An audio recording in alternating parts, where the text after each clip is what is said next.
नमस्कार दोस्तों, स्वागत है आपका हमारे डेली करंट अफेयर प्रोग्राम्स में। तो लास्ट वीडियो में हमने आपको कुछ क्वेश्चन दिए थे सॉल्व करने के लिए कि आप उस क्वेश्चंस को सॉल्व करें, एक बार खुद से एनालाइज करें कि आपकी तैयारी कैसी है और जो करंट अफेयर बेस्ड हमने कल जो स्टार्टिंग में ही क्विज कराया था उससे ही रिलेटेड या फिर उससे पिछले वाले वीडियो से ही मतलब करंट अफेयर से ही रिलेटेड जो जीएस का पार्ट है उससे कुछ क्वेश्चन दिए थे आपको सॉल्व करने के लिए। तो आई होप आपने उस क्वेश्चंस को सॉल्व किया होगा। तो चलिए स्टार्ट करते हैं वहीं से जहां पे आपको डेली जनरल अवेयरनेस जो क्विज आपको दिया गया था, क्वेश्चन दिया गया था, उसके आंसर से स्टार्ट करते हैं। पहला क्वेश्चन देखिए, the fifth in hockey Indian senior women inter department national championship inaugurated, यानी Indian senior women inter department national championship inaugurate हुआ है। वो कौन सा है? Fifth hockey Indian senior women international. फिर कह रहा है कि इसी कॉन्टेक्स्ट में बताइए कि फर्स्ट इंडियन स्पोर्ट जो बाहर सेट फुट अब्रॉड मतलब वो बाहर खेला गया, इंडिया की पहली ऐसी स्पोर्ट्स जो इंडिया से बाहर खेला गया। तो इसका ऑप्शन क्या होगा?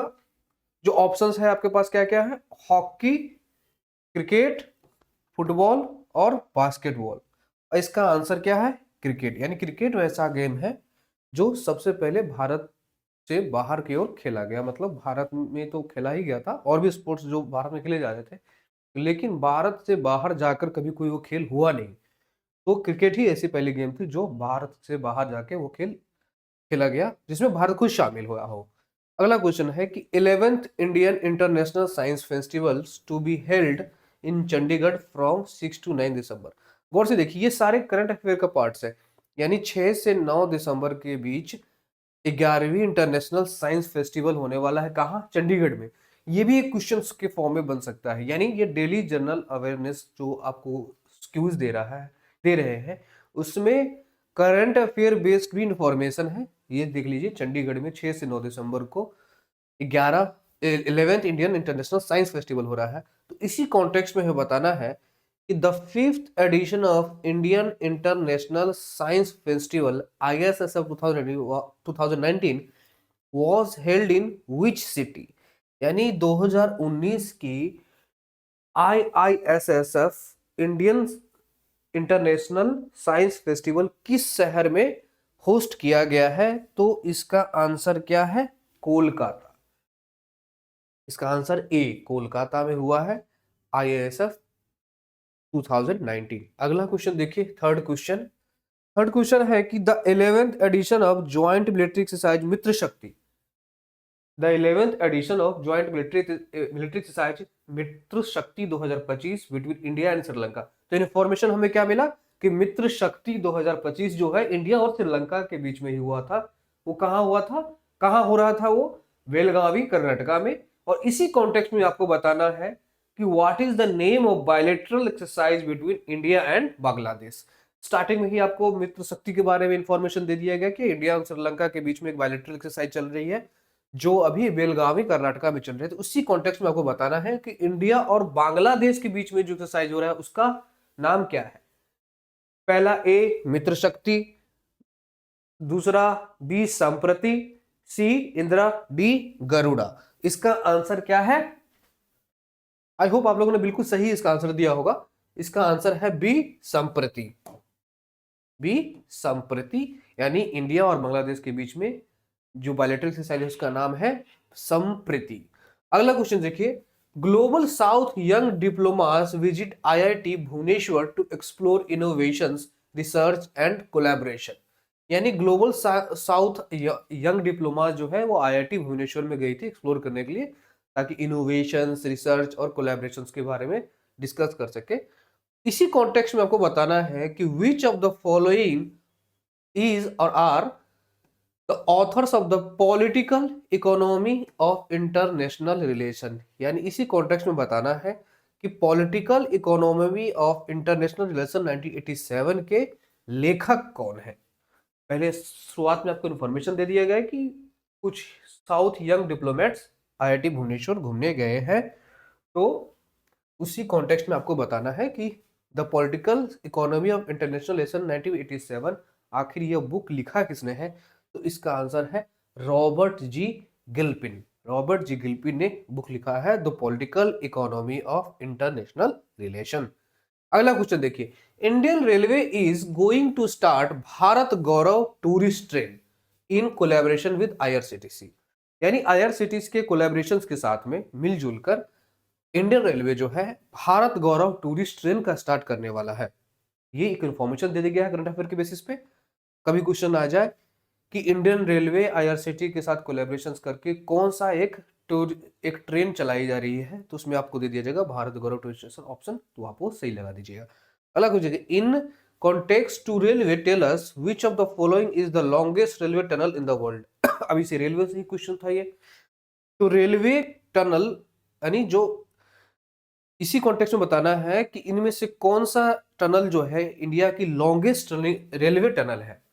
ऑप्शन कौन को दिया गया आपके पास, शिकान टनल, बी यूलिहान टनल, सी चैनल टनल और डी गोटाहार्ड वेस्ट टनल। तो इसका आंसर क्या है, गोटाहार्ड वेस्ट टनल।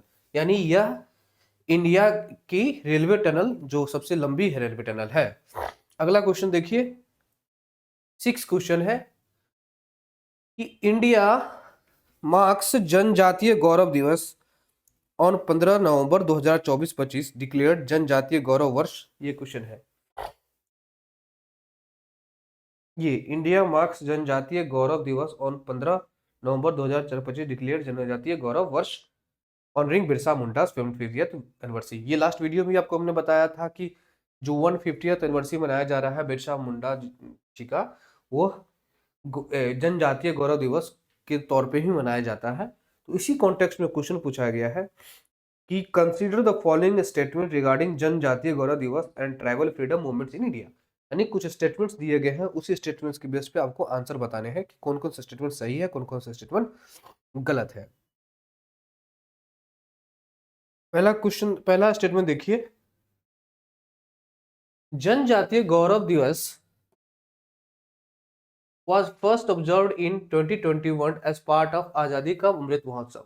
लास्ट वीडियो में एक बार याद कीजिए, मैंने स्टार्ट में ही बताया था कि ये जनजातीय गौरव दिवस जो है 2021 से ही स्टार्ट हो गया था और यह आजादी के अमृत महोत्सव का ही पार्ट था। तो पहला स्टेटमेंट क्या हो जाएगा, सही। दूसरा स्टेटमेंट देखिए, बिरसा मुंडा उल्लंघन event was primarily aimed at resisting British and policy and asserting tribal self rule. बिल्कुल सही स्टेटमेंट है कि बिरसा मुंडा की ही उल्लंघन मूवमेंट जो है, उल्गुलन मूवमेंट जो है वो ज्यादा प्राइमरली और किस पे ज्यादा फोकस थी, ब्रिटिश लैंड पॉलिसीज के अगेंस्ट में और ट्राइबल सेल्फ रूल के फेवर में। तो ये भी स्टेटमेंट सही है। तो 1 और 2 कहाँ कहाँ है, सिर्फ यही एक ऑप्शन है जो 1 और 2 है। थर्ड स्टेटमेंट देखने की हमें जरूरत ही नहीं है क्योंकि 1 और 2 जहां जहां होगा वो सही हो जाएगा। तो यह इसका क्वेश्चन का आंसर ये निकला, 6 का बी।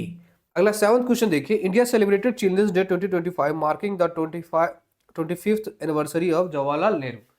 इंडिया सेलिब्रेटेड, देखिए यहां से, India celebrated children's day 2025 marking the 120th anniversary of Jawaharlal Nehru. यानी इंडिया ने अभी 125वां बर्थ एनिवर्सरी मनाया है जवाहरलाल नेहरू के, जिसको जो चिल्ड्रंस डे के तौर पे भी मनाते हैं हम। तो उसी के रिगार्डिंग में कुछ स्टेटमेंट दिए गए, उसको बताना है आपको सही है या क्या। तो विच of the above is are correct, यानी ऊपर के दिए स्टेटमेंट से कौन से सही है और कौन से गलत है। पहला ऑप्शन है, before 1964 India used to celebrate children's day on 20th November. यानी 1964 से पहले जो चिल्ड्रंस डे है वह 20 नवंबर को मनाया जाता था। तो अब ये क्वेश्चन में कह रहा है कि aligning with the United Nation world children's day, यानी वर्ल्ड चिल्ड्रंस जो यूनाइटेड नेशंस बनाती थी उसी के साथ मनाता था। तो क्या ये स्टेटमेंट सही है, बिल्कुल सही है ये स्टेटमेंट, यानी पहला स्टेटमेंट सही होगा। यानी 1964 से पहले चिल्ड्रंस डे 20 नवंबर को ही मनाया जाता था क्योंकि यूनाइटेड नेशन भी चिल्ड्रन वर्ल्ड चिल्ड्रन डे उसी दिन मनाता था। अगला देखिए, the children's film society India was established by Jawaharlal Nehru in 1955 to promote Indian films specially for children. क्या लग रहा है आपको कि इंडियन चिल्ड्रन फिल्म सोसाइटी जो जवाहरलाल नेहरू ने स्टार्ट की थी 1955 में, वह स्पेशली फॉर चिल्ड्रन को प्रमोट करने के लिए था? तो ये भी स्टेटमेंट बिल्कुल ही सही है। और India adopted 14 November as children's day immediately after independence in 1957। पहला ही स्टेटमेंट कह रहा है कि 1964 में स्टार्ट हुआ है, तो ये स्टेटमेंट ऑब्वियसली गलत होगा। तो यह आंसर क्या हो जाएगा, 1 और 2। अगला क्वेश्चन देखिए, जो कि लास्ट क्वेश्चन है हमारा। Supreme Court directs Jharkhand to declare 31,460 hectares of Saranda forest as wild life sanctuary. Supreme Court ने भी डायरेक्शन दिया है झारखंड सरकार को कि इतना जो हेक्टेयर सारंडा फॉरेस्ट है उसको वाइल्ड लाइफ सेंचुरी घोषित करना है। तो इसी स्टेटमेंट दिए गया सारंडा फॉरेस्ट के बारे में, तो आपको बताना है कौन सा स्टेटमेंट सही है और कौन सा गलत है। पहला स्टेटमेंट देखिए, Saranda is the largest salt forest in Asia and is located near Jamshedpur in Jharkhand. और ये क्वेश्चन कह रहा है, स्टेटमेंट कह रहा है कि सारंडा जो है लार्जेस्ट सॉल्ट फॉरेस्ट है एशिया की, जो कि जमशेदपुर के पास है झारखंड में। तो यह स्टेटमेंट बिल्कुल सही है, यानी सारंडा जो है सबसे बड़ी लास्ट सॉल्ट फॉरेस्ट है। अगला देखिए, the forest area is less than 300 square kilometre making it one of India's smallest protected landscape. ये स्टेटमेंट गलत है। The name Saranda refers to the land of 700 hills. ये बिल्कुल सही है, तो इसका आंसर क्या हो जाएगा? 1 एंड 3। आई होप आपने इसका आंसर बिल्कुल सही दिया होगा। 8वां का आंसर है ए, 1 एंड 3। अगला देखिए, अब यहाँ पे हमारा डेली जनरल अवेयरनेस का जो क्वेश्चन था, जो लास्ट वीडियो में दिया गया, वहां पे खत्म हो गया है। और अब हम स्टार्ट करते हैं आज के डेली करंट अफेयर क्विज। यानी जो आज डेली करंट अफेयर्स में जो लगभग 10 सवाल आपको दिए जाएंगे, उसमें आपको क्या क्या चीजें एक बार देखिए। पहला question, Ravindra Jadeja became the dash player in test cricket history to score 4000 run और टेक 300 विकेट। यानी रविंद्र जडेजा को कौन सा नंबर पे, यानी वो प्लेयर होंगे जो टेस्ट क्रिकेट में 4000 रन भी मारे हो और 300 विकेट भी लिया हो। आप एक बार 5 सेकंड में सोचिए।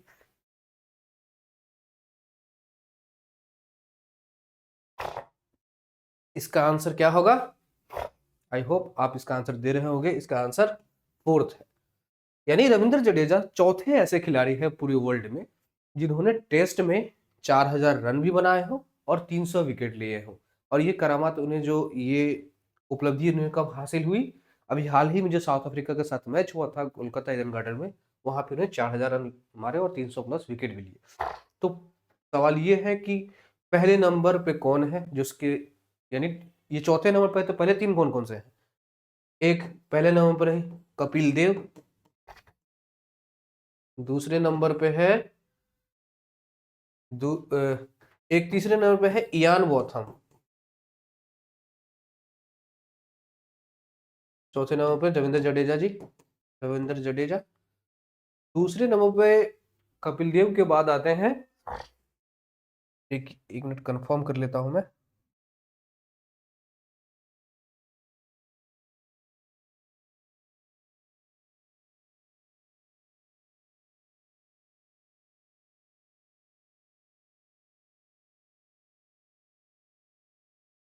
डेनियल विटोरी, इयान बोथम, दूसरे नंबर पे है इयान बोथम, तीसरा है डेनियल विटोरी और रविंद्र जडेजा। ये 4 व्यक्ति अभी फिलहाल पूरे वर्ल्ड में ऐसे हैं जिन्होंने 4000 रन भी लिए हैं और 300 विकेट भी लिए हैं। अगला क्वेश्चन देखिए, which newly instituted award launched in honour of media pioneer Shri Ramoji Rao held its inaugurated edition of Ramoji Film City Hyderabad. यानी कौन से ऐसा नया इंस्टीट्यूट अवार्ड घोषित किया गया है, किसके याद में? मीडिया पियोनियर रामाजी राव के याद में। तो यानी वो कौन सा ऐसा अवार्ड है जो रामाजी राव के नाम पर बनाया गया है, नया अवार्ड? तो एक बार आप इसका आंसर सोचिए क्या है, और रामाजी राव के बारे में क्या क्या इंफॉर्मेशन है हम आपको बताते हैं। जब तक आप सोचिए इसका आंसर क्या होगा।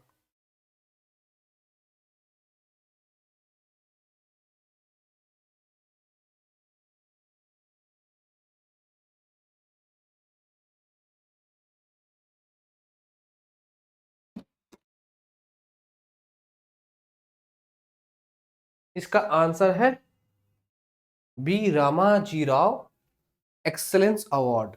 यानी अभी रामाजी राव एक मीडिया पर्सनालिटी थे, बहुत बड़े बिजनेसमैन भी थे, और साथ में ही फिल्म प्रोड्यूसर्स थे, फिल्म प्रोड्यूसर।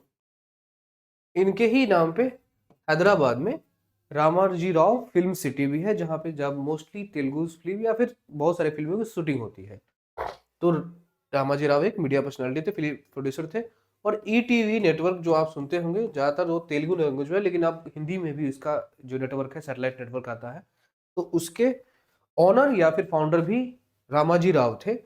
और रामाजी राव के याद में ही अभी हाल में ही रामाजी राव रामाजी राव एक्सलेंस अवार्ड का गठन किया गया। कहाँ पे? रामाजी राव फिल्म सिटी हैदराबाद में। तो ये था रामाजी राव से रिलेटेड कुछ इंफॉर्मेशन, जो वो एक मीडिया पायनियर थे। और अगला क्वेश्चन देखिए कि India top the medal tally at 24th Asian archery championship with how many total medals. यानी Asian 24th Asian archery championship 2025 में अभी जो हाल ही में हुआ है, वो कहाँ हुआ है? ढाका में। वहां पर इंडिया ने कितने टोटल मेडल जीते हैं और टॉप किया है? आप 5 सेकंड में इसका आंसर गेस कीजिए। तब तक मैं आपको कुछ कुछ बातें बता देता हूँ एशियन आर्चरी चैंपियनशिप के बारे में। देखिए, एशियन आर्चरी चैंपियनशिप अभी 2025 में ढाका में हुआ है, और वहां पे इंडिया नंबर 1 रैंक पे आई है। इंडिया नंबर 1 रैंक पे है।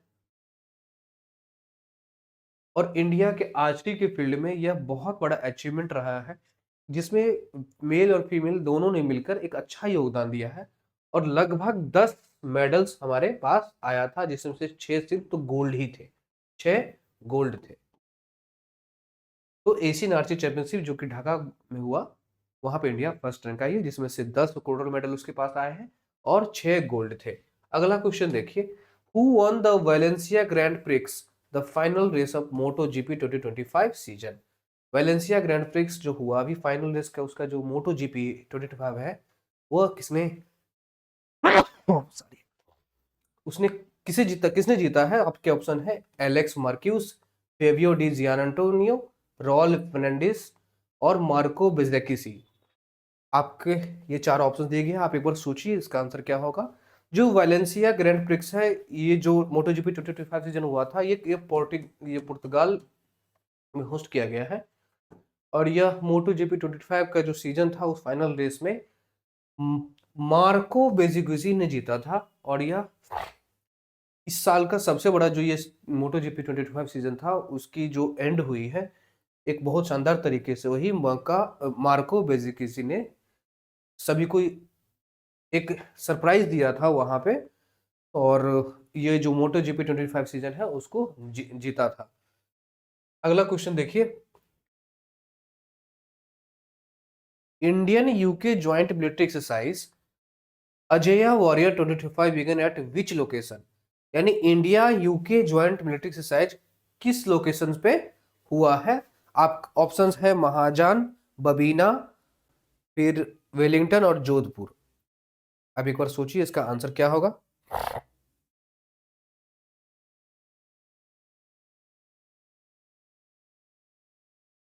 देखिए, Indian eco joint military exercise Ajay warrior 25, यानी अजय वॉरियर 25 वाला जो ज्वाइंट मिलिट्री एक्सरसाइज है इंडिया यूके के बीच में हो रहा है। ये की इन्फॉर्मेशन आपको यहाँ से पता चल गया। तो कभी एग्जाम में ऐसा आएगा कि अजय वॉरियर 25 इंडिया और किस देश के बीच में एक मिलिट्री एक्सरसाइज है? तो इंडिया और यूके के बीच में है। और ये एक्सरसाइज कब से स्टार्ट है? 2011 से ही स्टार्ट है। और यह जो है 8th एडिशन चल रहा है अभी, यानी 8वां एडिशन चल रहा है। और ये हुआ कहाँ था? महाजन फायरिंग रेंज, यह राजस्थान में है। फायरिंग रेंज ऑफ राजस्थान महाजन, जो कि राजस्थान में है, अभी हाल में ही हो रहा है। तो इंपॉर्टेंट पॉइंट यहाँ से क्या क्या निकल गया? इंडिया यूके के बीच में अजय वॉरियर 25 हो रहा है, एक बायलैटरल एक्सरसाइज। और यह 2011 से ही स्टार्ट हुआ था और अभी 8वां एडिशन है। और हो कहाँ रहा है? फायरिंग रेंज ऑफ महाजन, जो कि राजस्थान में है। अगला क्वेश्चन देखिए, 6th क्वेश्चन देखिए, Indian navy recently unveiled the official crest of indigenously built ASW shallow watercraft. तो इसमें आपको बताना है कि इंडियन, देखो क्वेश्चन ये रहा, इंडियन नेवी ने अभी हाल ही में एक ऑफिशियल क्रेस्ट जो कि ASW शैलो वाटरक्राफ्ट को इनोग्रेट किया है, उस इंडिजिनियसली जो वाटरक्राफ्ट है उसका नाम क्या है? ANS कड़मट, INS द्वीप, INS कोझिकोड और INS माहे। एक बार आप इस क्वेश्चन को ध्यान से पढ़िए कि ASW शैलो वाटरक्राफ्ट जो है, अभी हाल में ही इंडियन नेवी ने इंडिजियस ने यानी मेक इन इंडिया जो कॉन्सेप्ट चल रहा है, अभी आत्मनिर्भर भारत जो चल रहा है, एक इनिशिएटिव चल रहा है, उसके तहत खुद बनाया है भारत की नेवी ने। तो वह कौन सी अभी इंडियन नेवी शिप है, इंडियन नेवल शिप है, जिसको यह अभी इनोग्रेट किया है और हाल ही में इसको मतलब कुछ दिनों में यह स्टार्ट भी हो जाएगा। तो चार ऑप्शंस है: INS कदमत, INS द्वीप, INS माहे। एक बार सोचिए।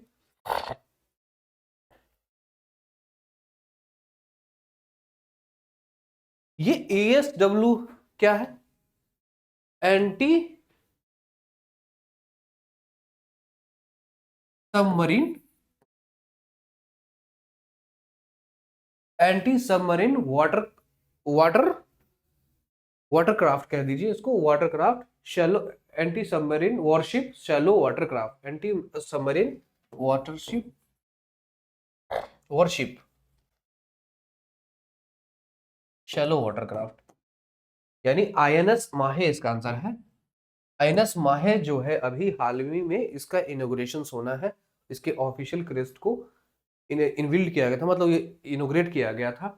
और यह ASW शैलो वाटरक्राफ्ट है जो टोटली इंडिजीनियस है, मतलब इंडिया में ही बनी है आत्मनिर्भर भारत के इनिशिएटिव के तौर पे। और इसका जो मोटो है, INS माहे का मोटो है साइलेंट हंटर। ये इंपॉर्टेंट है, याद रखिएगा। कभी भी एग्जाम में पूछे कि which Indian ship has its motto silent hunter, तो आपको क्या सीधा लगाना है? INS माहे। और इसका लोगो जो है कुछ शॉर्ट जो उल्टा होता है उसके क्रॉस जैसा है, यानी आप एक करेलपट्टू जो केरला में मार्शल आर्ट की जो है उसमें जो तलवार यूज किए जाते हैं, रिवर्स जो क्रॉस ऐसे करके तलवार को क्रॉस करके बनाया गया है। तो एक बार देख लीजिएगा बढ़िया से इसके लोगों को।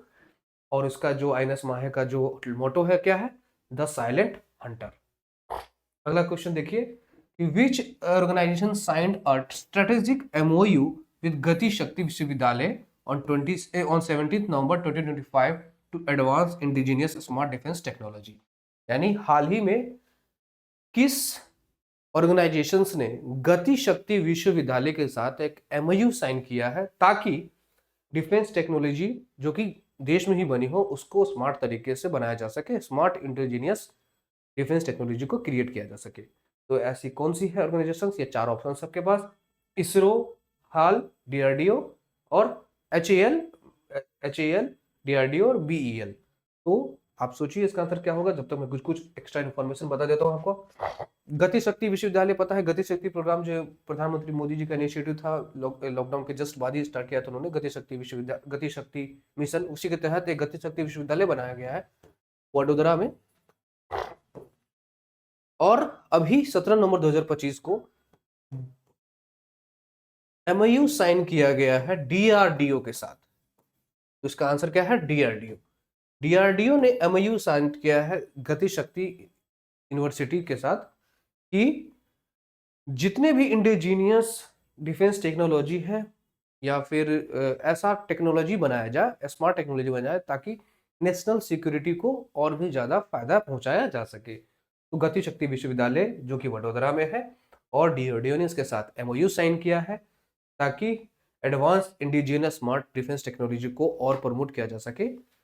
और ये कब हुआ है? 17 नवंबर 2025 को। किसने किया है, किसके साथ किया है? DRDO के साथ। अगला क्वेश्चन देखिए, which Indian director has art director has been honoured with chevalier del ordre art les letters in November 25। यानी इसमें से किस इंडियन आर्ट डायरेक्टर को chevalier del ordre arts letters के नाम से एड्रेस किया गया है, ऑनर किया गया है? तो आप इसका एक बार आंसर गेस कीजिए क्या होगा।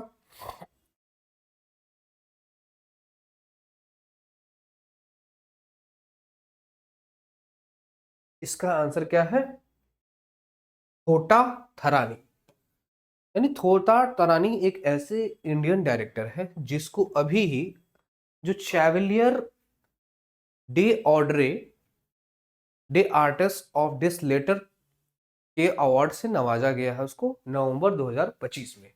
अगला क्वेश्चन देखिए जो कि है कि best dairy farmer award national Gopal Ratna award जो कि है वह किस व्यक्ति को दिया गया है। ये क्वेश्चन देखिए, किस व्यक्ति को बेस्ट डेयरी फार्मर या कि नॉन एनईआर अवार्ड दिया गया है नेशनल गोपाल रत्न अवार्ड एनजीआरए 2025 में। ऑप्शन है अरविंद पाटिल, के रेड्डी और हर्षित झुरिया और विजय लटा। इनमें से किस व्यक्ति को दिया गया है बेस्ट डेयरी फार्मर अवार्ड? आप एक बार गेस कीजिए।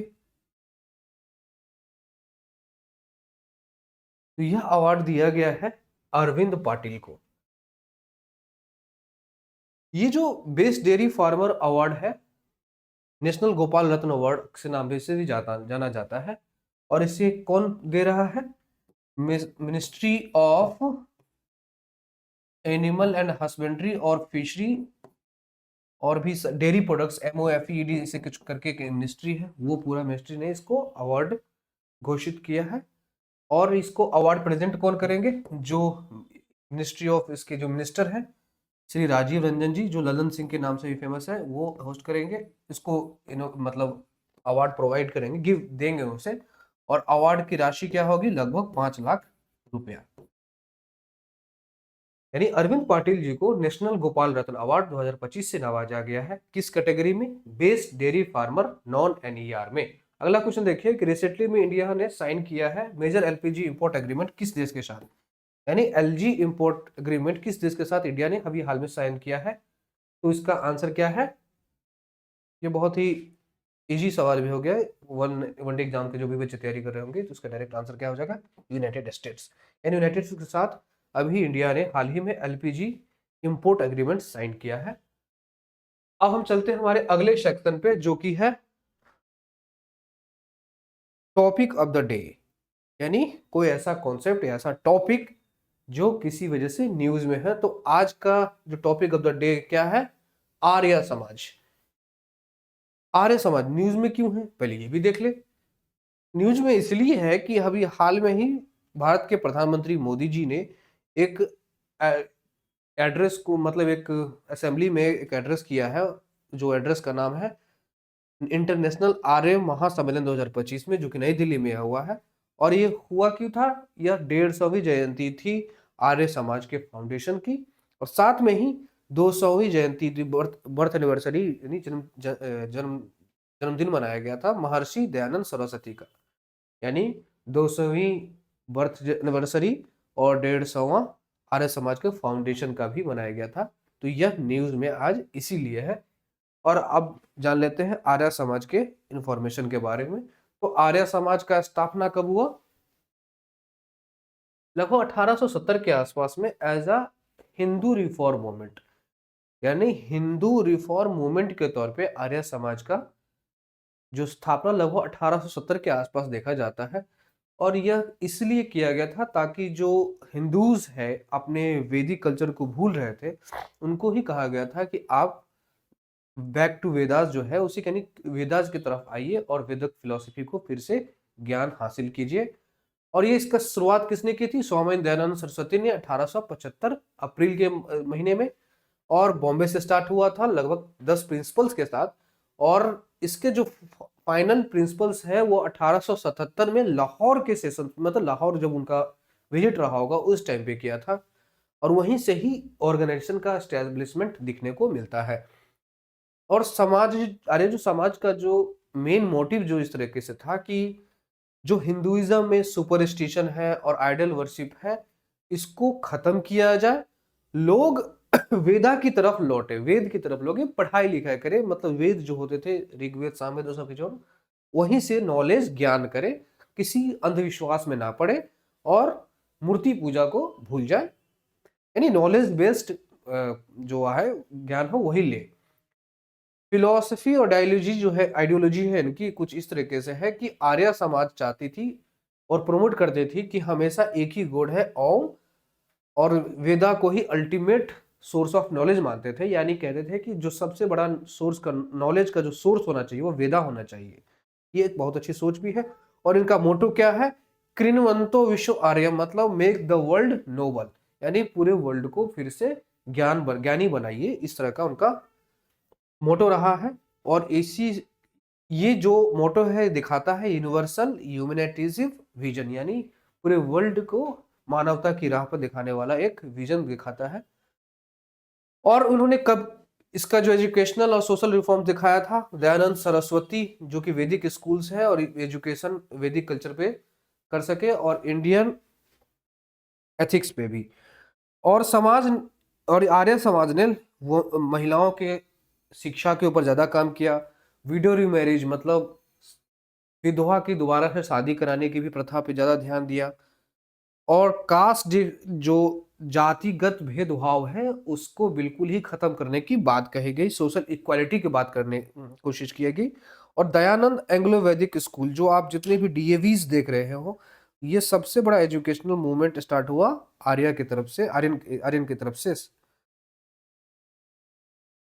अगला देखिए कि इसका नाम जो आर्य समाज है, यह आर्य मतलब नोबल ऑफ वर्चुअस पर्सन, और समाज मतलब सोसाइटी। आर्य मतलब नोबल और जो वर्चुअस पर्सन है, जिसके पास सबसे ज्यादा नॉलेज नॉलेज है, ये है। और दयानंद के डेथ के बाद स्वामी श्रद्धानंद और पंडित लेखराम इस मिशन को आगे कैरी फॉरवर्ड करते हैं। और ये जो आर्य समाज है ज्यादातर फैला कहाँ पे, पंजाब में, सिंध में, गुजरात में, और साउथ अफ्रीका जैसे, अब वो वर्ल्ड लेवल पे भी जाने लग गया था, साउथ अफ्रीका में भी, फिजी में भी, और मॉरिशियस में भी, कैरेबियन नेशंस में भी आपको देखने को मिलता है जो समाज का, आर्य समाज का जो विस्तार। लाला लाजपत राय एक परमानेंट फ्रीडम फाइटर हुए, जो कि इस आर्य समाज के एक्टिव मेंबर थे, और इंडिया नेशनलिस्ट मूवमेंट में उनका योगदान तो देखने को मिलता ही है। जो ऑर्गेनाइजेशन है आर्य समाज, उसने शुद्धि मूवमेंट को इनिशिएट किया। शुद्धि मूवमेंट में ऐसा था कि कुछ लोग जो किसी प्रेशर में या के, या फिर ऐसा लगा हो कि उसके साथ सोसाइटी में डिस्क्रिमिनेशन हुआ, उसके बेसिस पे आके उन्होंने, जब वह हिंदू धर्म को त्याग दिया था, तो उनको कहा था कि ये शुद्धि मूवमेंट है, इसमें आप हिंदू धर्म में वापस आ सके थे। तो सिंधु शुद्धि मूवमेंट स्टार्ट कब हुआ था, 1923 में। और ग्लोबल प्रेशर अगर देखें तो 20वीं सेंचुरी में आर्य समाज एस्टेब्लिश हुआ कहाँ कहाँ, कीनिया में, सुरिनामे में, गुयाना में, त्रिनाद में, टोबैगो, और यूनाइटेड किंगडम में भी। और कीनिया और मॉरिशियस मॉरिशियस में एजुकेशनल रिफॉर्म्स में कंट्रीब्यूट किया, स्कूल और लाइब्रेरीज में भी कंट्रीब्यूट किया। और आर्य समाज लंदन लगभग 1976 में वहां पर सेट किया गया, और वह एक सबसे बड़ी एक्टिव सेंटर इंडिया के बाहर बनी, कौन, लंदन वाला। और रिचुअल ऑफ वर्शिप देखें तो गायत्री मंत्र इसकी मोस्ट सेक्रेड हाइम है, मतलब गायत्री मंत्र से ही, मतलब उनका स्टार्टिंग, कोई सा भी ऑर्गेनाइजेशन स्टार्ट होता है तो वह गायत्री मंत्र से स्टार्ट होता है, तो उनका यह सबसे पवित्र मंत्र है एक तरह से बात करें तो। और ये हवन फायर ऑफरिंग पे भी इसका जो उनका पूजा पाठन है वो इस तरह से सेंटर्ड है, किस पे, हवन पे। और वैदिक चैंट्स भी करते हैं। प्रीस्ट नोन एज आचार्य, जो प्रीस्ट होंगे उनको आचार्य और पंडित के नाम से जाना जाएगा। और सेरेमनीज भी इसमें आते हैं, जैसे मैरिज, हाउस ब्लेसिंग्स और फ्यूनरल राइट्स में भी। और फेस्टिवल और दिवाली जो है स्पेशल है, death anniversary of Swami Dayanand Saraswati में, और हवन और प्रेयर्स किया जाता है उस दिन। होली जो सीजनल और सोशल फेस्टिवल है होली, उसमें जॉय, रिन्यूअल, नृत्य, और इसी की वजह से यह देखा जाता है कि होली और ये सब जो सेलिब्रेशन जितने भी फेस्टिवल्स होते हैं, तो ये आर्य समाज बहुत ही अच्छे तरीके से निभाती है। अगला है हमारा map of the day Bharat. तो आज मैप ऑफ द भारत में कौन सा है जो हमारे इस टॉपिक में है, सिंध रिवर। सिंध रिवर जो है यह एक यमुना की ही ट्रिब्यूटरी है। आप यमुना के ट्रिब्यूटरी देखेंगे तो सिंध, बेतवा, केन, जो उसके ट्रिब्यूटरीज में लगभग राइट हैंड ट्रिब्यूटरीज जो है वह सिंध, बेतवा, केन, ये एक, उसमें भी सिंध एक ट्रिब्यूटरी है यमुना की। और यह मध्य प्रदेश और उत्तर प्रदेश में उसका जो बहाव है वो देखने को मिलता है।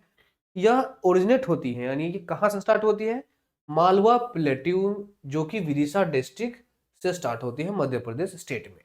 मालवा प्लेट्यू से ही यह ओरिजिन करती है, जो कि विदिशा डिस्ट्रिक्ट में है। और यह फ्लो करती है नॉर्थ नॉर्थ ईस्ट डायरेक्शंस में। कौन कौन से डिस्ट्रिक्ट से होकर गुजरती है, गुना, अशोकनगर, शिवपुरी, दतिया, ग्वालियर और भिंड जो कि मध्य प्रदेश के राज्य है, मध्य प्रदेश राज्य के अंतर्गत आने वाले शहर है। और यह यमुना से जाके मिलती है जालौन डिस्ट्रिक्ट उत्तर प्रदेश में, ठीक जब वहां पे चंबल नदी है जो यमुना नदी से मिलती है, उससे पहले ये मिल जाती है, शॉर्टली आफ्टर, मतलब चंबल नगर जमती है उसके जस्ट बाद में यह जाके मिल जाती है यमुना के साथ। चंबल पहले मिलता है, फिर जाके अगर डायरेक्शन वाइज देखें तो पहले चंबल मिल जाएगा, फिर बाद में सिंध नदी भी मिल जाएगा उस हिसाब से। और लेंथ कितनी है, लगभग 470 किलोमीटर, 466 किलोमीटर मध्य प्रदेश में है और मात्र 9 किलोमीटर उत्तर प्रदेश में है। ये भी एक अच्छा इंफॉर्मेशन है याद रखने के लिए। मेजर ट्रिब्यूटरीज कौन कौन सी है, पार्वती, पाहुज, कवारी जो कुंवारी नाम से भी पहले जाना जाता था, और महुआर रिवर। और महुआर रिवर जो है सोहमहुआ रिवर से नाम से भी जाना जाता है, और यह करेरा वाइल्ड लाइफ सेंचुरी से होके गुजरता है, करेरा वाइल्ड लाइफ सेंचुरी से होके गुजरता है।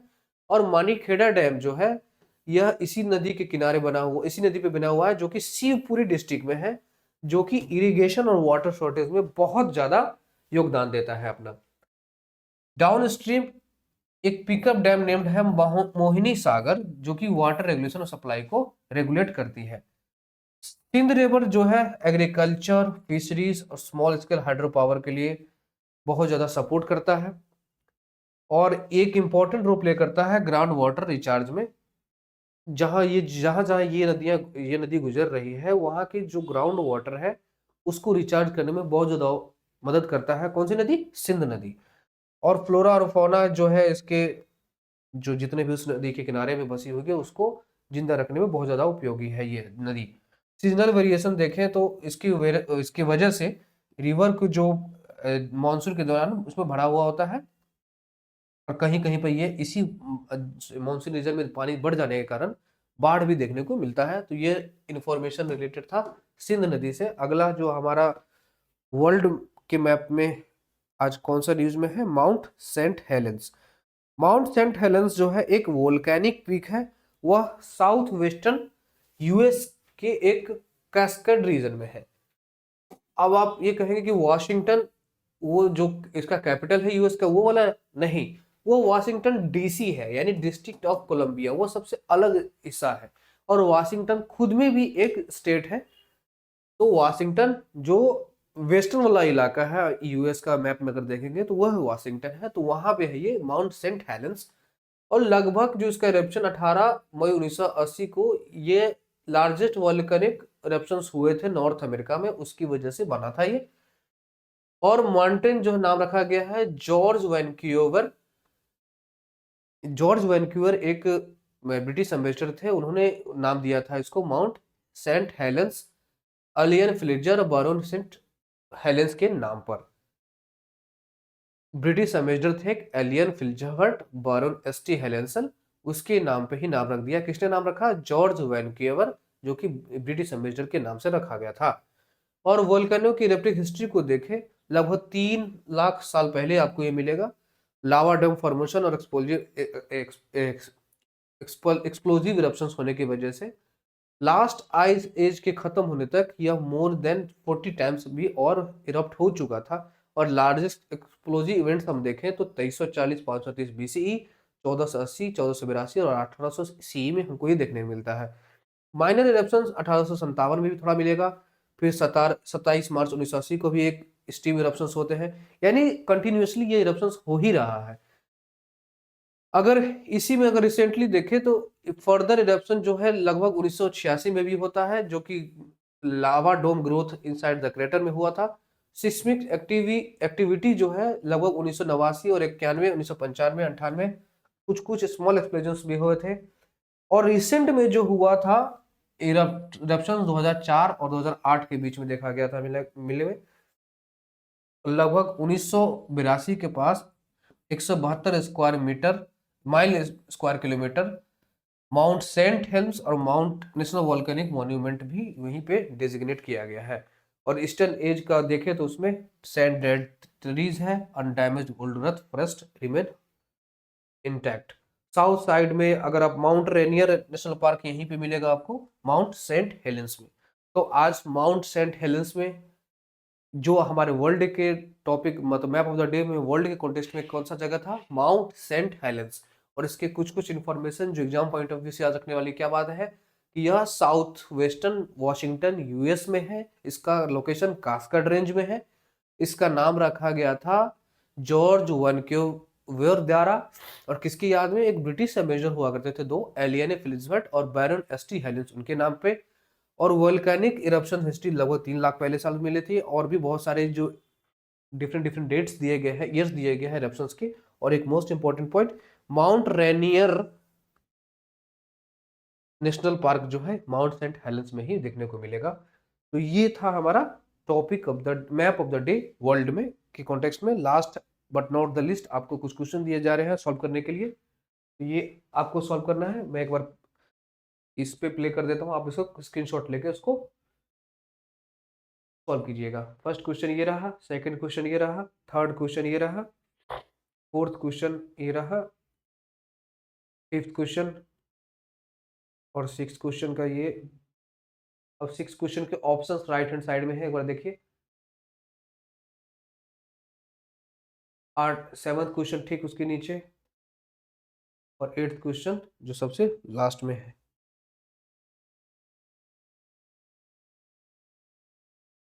तो ये 8 क्वेश्चन आपके प्रैक्टिस के लिए है, आप इसको जरूर सॉल्व कीजिएगा। मिलते हैं अगले वीडियो में, स्टार्टिंग में हम आपको उसका आंसर बता देंगे। Thank you very much.